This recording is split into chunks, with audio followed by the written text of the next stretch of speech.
नमस्कार दोस्तों, स्वागत है आपका मध्य प्रदेश जीके के इस वीडियो में। आज हम मध्य प्रदेश पर्यावरण या वन से जुड़े प्रश्नों के बारे में चर्चा करेंगे। चलते हैं सीधे पहले प्रश्न पर। वर्ल्ड पर्यावरण संस्थान के अनुसार भूमि के कितने क्षेत्र पर वन होना चाहिए? तो वर्ल्ड पर्यावरण संस्थान के अनुसार भूमि पर 33.1/3% भाग पर वनों का होना आवश्यक है। कितना प्रतिशत? 33.1/3%। दूसरा प्रश्न, क्षेत्रफल की दृष्टि से सर्वाधिक वन किस राज्य में पाए जाते हैं? तो क्षेत्रफल की दृष्टि से सर्वाधिक वन मध्य प्रदेश राज्य में पाए जाते हैं।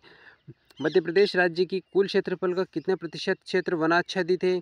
तो मध्य प्रदेश राज्य की कुल क्षेत्रफल का 30.9% वनाच्छादित क्षेत्र है। चलते अगला चौथे प्रश्न पर। मध्य प्रदेश में इमारती लकड़ी में सर्वाधिक वन किस वृक्ष के हैं? तो ये सागौन वन है। सागौन वन इमारती लकड़ी के नाम से प्रसिद्ध है। इससे इमारतों में प्रयोग किए जाने वाले फर्नीचर का काम किया जाता है। चलते अगले पांचवें प्रश्न पर। भारतीय वन प्रबंध संस्थान कहाँ स्थित है? भारतीय वन प्रबंध संस्थान भोपाल में स्थित है। अगला प्रश्न, भारत में forest research institute and college Dehradun में स्थित है। कहाँ पे है? भारत में forest research institute college Dehradun में। इस इंस्टीट्यूट के 4 क्षेत्रीय अनुसंधान केंद्रों में से एक मध्य प्रदेश में स्थित है और वो कहाँ है? जबलपुर में। चलते अगले प्रश्न पर। यह प्रश्न रिपीट हो गया दोबारा। मध्य प्रदेश का पहला वन राज्य से महाविद्यालय सन 1979 में स्थापित किया गया था। कहाँ पे स्थापित किया गया था? ये बालाघाट में स्थापित किया गया था। अगला प्रश्न, 8वां प्रश्न, मध्य प्रदेश वन विकास निगम की स्थापना कब हुई थी? तो मध्य प्रदेश वन विकास निगम की स्थापना 24 जुलाई 1975 को हुई थी। 24 जुलाई 1975 को वन विकास निगम की स्थापना हुई। अगला प्रश्न, खेर वृक्ष से कत्था बनाने का कारखाना कहाँ लगाया गया है? तो खेर वृक्ष से कत्था बनाने का कारखाना बानमौर में लगाया गया है। अगला प्रश्न, लाख से चमड़ा बनाने का कारखाना कहाँ स्थापित किया गया है? तो ये मध्य प्रदेश के उमरिया में लगाया गया है। लाख से चमड़ा बनाने का कारखाना कहाँ पे लगाया गया है? मध्य प्रदेश के उमरिया में लगाया गया है। अगला प्रश्न, 11वां प्रश्न, सन 1980 में दूसरा वन महाविद्यालय कहाँ स्थापित किया गया? तो ये बैतूल जिले में स्थापित किया गया है। अगला प्रश्न, वन्य प्राणी संरक्षण हेतु प्रशिक्षण की व्यवस्था किस राष्ट्रीय उद्यान में की गई? वन्य प्राणी संरक्षण हेतु प्रशिक्षण की व्यवस्था कान्हा राष्ट्रीय उद्यान में की गई। कहाँ पर की गई इसकी व्यवस्था? कान्हा राष्ट्रीय उद्यान में। अगला प्रश्न, वन औषधि विपणन के लिए एवं वन औषधि प्रोत्साहन के लिए कौन सी संस्था स्थापित की गई? तो ये संजीवनी संस्था स्थापित की गई। वन औषधि के विपणन के लिए एवं वन औषधि प्रोत्साहन के लिए संजीवनी की स्थापना की गई। अगला प्रश्न, क्षेत्रफल की दृष्टि से मध्य प्रदेश का सबसे बड़ा राष्ट्रीय उद्यान है। तो अपने मध्य प्रदेश का सबसे बड़ा राष्ट्रीय उद्यान कौन सा है? कान्हा किसली राष्ट्रीय उद्यान, जो क्षेत्रफल में सबसे बड़ा है। ये मंडला जिले के अंतर्गत है। चलते अगले प्रश्न पर। कान्हा राष्ट्रीय उद्यान का क्षेत्रफल कितना है? कान्हा राष्ट्रीय उद्यान का क्षेत्रफल 940 वर्ग किलोमीटर है। कान्हा राष्ट्रीय उद्यान का क्षेत्रफल कितना है? 940 वर्ग किलोमीटर है। मध्य प्रदेश में कितने राष्ट्रीय उद्यान हैं? तो मध्य प्रदेश में 5 राष्ट्रीय उद्यान हैं जो बाघ परियोजना में शामिल हैं। राष्ट्रीय उद्यान बाघ परियोजना में कितने शामिल हैं? 5। चलते अगले प्रश्न पर। मध्य प्रदेश का कौन सा राष्ट्रीय उद्यान सर्वप्रथम बाघ परियोजना टाइगर में शामिल किया गया था? तो सबसे पहले बाघ परियोजना में शामिल कान्हा राष्ट्रीय उद्यान शामिल किया गया। कौन सा? कान्हा किसली राष्ट्रीय उद्यान बाघ परियोजना में सबसे पहले शामिल किया गया। अगला प्रश्न,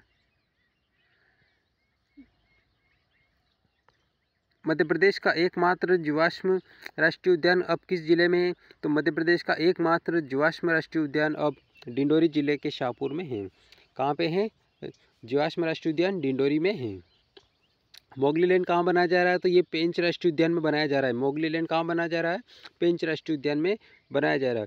किस राष्ट्रीय उद्यान का नाम बदलकर इंदिरा गांधी प्रियदर्शनी राष्ट्रीय उद्यान किया जा रहा है? तो ये पेंच राष्ट्रीय उद्यान जो कि सिवनी छिंदवाड़ा जिले में है। सिवनी छिंदवाड़ा दोनों जिलों के आसपास का क्षेत्र में है। इसमें किया जा रहा है। इसका नाम बदलकर क्या किया जा रहा है? पेंच राष्ट्रीय उद्यान किया जा रहा है। कौन सा राष्ट्रीय उद्यान 32 पहाड़ियों से घिरा हुआ है? तो बांधवगढ़ राष्ट्रीय उद्यान जो कि उमरिया में, ये 32 पहाड़ियों से घिरा हुआ है। बांधवगढ़ राष्ट्रीय उद्यान 32 पहाड़ियों से घिरा हुआ है। चलते हैं अगले प्रश्न पर। जॉर्ज कैसल भवन किस राष्ट्रीय उद्यान में स्थित है? जॉर्ज कैसल भवन माधव राष्ट्रीय उद्यान में स्थित है। कहाँ पे है? माधव राष्ट्रीय उद्यान में स्थित है।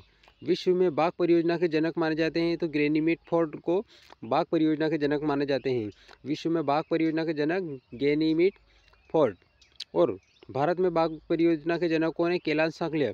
भारत में बाघ परियोजना के जनक कैलाश साकलिया। बाघों की संख्या की दृष्टि से देश का सर्वाधिक घनत्व वाला राष्ट्रीय उद्यान कौन सा है? तो बाघों की सर्वाधिक अधिकता कहाँ पे है? बांधवगढ़ राष्ट्रीय उद्यान में है। मध्य प्रदेश में रेप्टाइल सरीसृप राष्ट्रीय अभ्यारण्य किस उद्यान में समाहित है? तो ये पन्ना राष्ट्रीय उद्यान में है। मध्य प्रदेश में रेप्टाइल सरीसृप राष्ट्रीय अभ्यारण्य किस उद्यान में है? पन्ना राष्ट्रीय उद्यान में।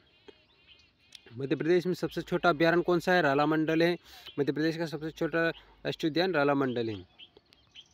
चलते अगले प्रश्न पर। मध्य प्रदेश में भारत के कुल बाघों का कितने प्रतिशत बाघ पाए जाते हैं? मध्य प्रदेश में 28% बाघ पाए जाते हैं। पूरे देश के 28% बाघ केवल मध्य प्रदेश में ही पाए जाते हैं। राज्य का राजकीय पक्षी दूधराज जिसे का वैज्ञानिक नाम क्या है? तो दूधराज का वैज्ञानिक नाम पैराडाइज फ्लाईकैचर है। क्या है? Paradise flycatcher. अगला प्रश्न। मध्य प्रदेश राज्य की पशु बारहसिंगा जो ब्रेडरी प्रजाति का हिरण है किस राष्ट्रीय उद्यान में पाया जाता है? तो ये बारहसिंगा का कान्हा किसली राष्ट्रीय उद्यान मंडला में पाया जाता है। कहाँ पर? कान्हा किसली में पाया जाता है। आंवला जिला घोषित किया गया। कौन सा? पन्ना को आंवला जिला घोषित किया गया। पन्ना जिले को आंवला जिला घोषित किया गया है। मध्य प्रदेश में आम अनुसंधानशाला कहाँ स्थापित है? गोविंदगढ़ में है। आम अनुसंधानशाला कहाँ पर है? गोविंदगढ़ में है। मार्च 2005 में नामित अचानकमार एवं अमरकंटक जैव रिजर्व मंडल कहाँ स्थापित किया गया है? तो ये अनूपपुर जिले में स्थापित किया गया है। अगला प्रश्न। मध्य प्रदेश के किस अभ्यारण्य में सर्वाधिक क्षेत्र की फना प्लोटों की प्रजातियां पाई जाती हैं? कहाँ पाई जाती है? सेलाना फ्लोरिकन अभ्यारण्य में। मध्य प्रदेश के सेलाना फ्लोरिकन अभ्यारण्य में सर्वाधिक प्रकार की फना प्लोटों की प्रजातियां पाई जाती हैं। मध्य प्रदेश का पहला बायोस्फीयर रिजर्व मंडल की स्थापना कहाँ की गई? तो ये पंचमढ़ी में की गई। कहाँ की गई दोस्तों? पंचमढ़ी में। पहला बायोस्फीयर रिजर्व पंचमढ़ी में है।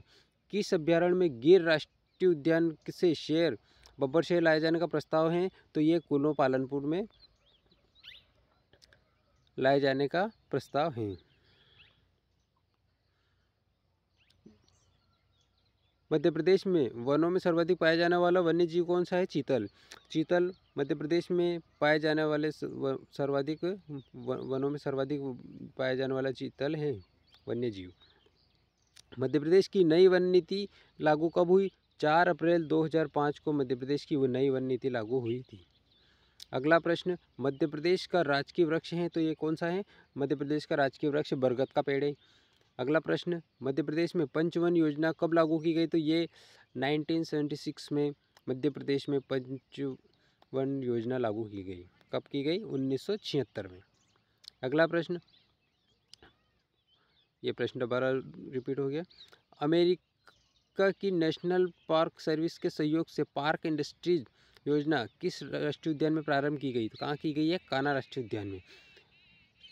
अमेरिका की नेशनल पार्क सर्विस के द्वारा पार्क इंटरप्रिटेशन योजना कहाँ प्रारंभ की गई? कान्हा राष्ट्रीय उद्यान में। अगला प्रश्न। लकड़ी चिराई उद्योग मुख्य रूप से कहाँ पर चलता है? ये जबलपुर में है। पर्यावरण प्रदूषण को दूर करने हेतु मध्य प्रदेश में सामाजिक वानिकी योजना कब प्रारंभ की गई? तो पर्यावरण प्रदूषण को दूर करने के हेतु मध्य प्रदेश में सामाजिक वानिकी योजना 1976 में प्रारंभ की गई। अगला प्रश्न। वनों का 100% राष्ट्रीयकरण करने वाला देश का पहला राज्य मध्य प्रदेश है। भारत का सबसे पहले सफेद शेर मोहन किस जिले में पाया गया है? रीवा जिले में पाया गया है। किस जिले में सर्वाधिक बांस पाए जाते हैं? तो बालाघाट जिले में सर्वाधिक बांस पाए जाते हैं। मध्य प्रदेश जैव विविधता बोर्ड के अध्यक्ष कौन होते हैं? तो ये मध्य प्रदेश जैव विविधता बोर्ड के अध्यक्ष मुख्यमंत्री होते हैं। जो भी वर्तमान समय में होता है वो जैव विविधता बोर्ड के अध्यक्ष होते हैं। अगला प्रश्न। किस राष्ट्रीय उद्यान में एकमात्र हिल स्टेशन है? तो सतपुड़ा राष्ट्रीय उद्यान में एकमात्र हिल स्टेशन है। अगला प्रश्न। किस राष्ट्रीय उद्यान में सर्वाधिक जलप्रपात हैं? तो सतपुड़ा राष्ट्रीय उद्यान में सबसे अधिक जलप्रपात हैं। मध्य प्रदेश के प्रति व्यक्ति वन क्षेत्र हैं, तो मध्य प्रदेश में प्रति व्यक्ति वन क्षेत्र कितना है? 0.20 हेक्टेयर हैं। दोस्तों, वन लाइनर का ये वीडियो आपको कैसा लगा? अच्छा लगा तो प्लीज़ चैनल पर नया है तो चैनल को सब्सक्राइब कर लीजिए और इंतज़ार करिए मेरे अगले वीडियो का। अगले वीडियो में मैं आने वाले कुछ और नए प्रश्न लेकर आऊँगा जो आपके आने वाली सीटेट या भी जो मध्य प्रदेश शिक्षक पात्रता परीक्षा होने वाली प्राइमरी शिक्षक की, इसमें बहुत ही महत्वपूर्ण रहेंगे। और किसी भी प्रकार की टीचिंग एग्ज़ाम, भले इंडिया टेट की हो या किसी भी स्तर की हो, उसमें ये मध्य प्रदेश का जीके आना ज़रूरी है। तो उसमें एक आध प्रश्न इस वीडियो से या मैं हर वीडियो में मान के चलिए एक न एक क्वेश्चन ज़रूर आएगा। तो मिलते हैं अगले वीडियो में, तब तक के लिए बाय।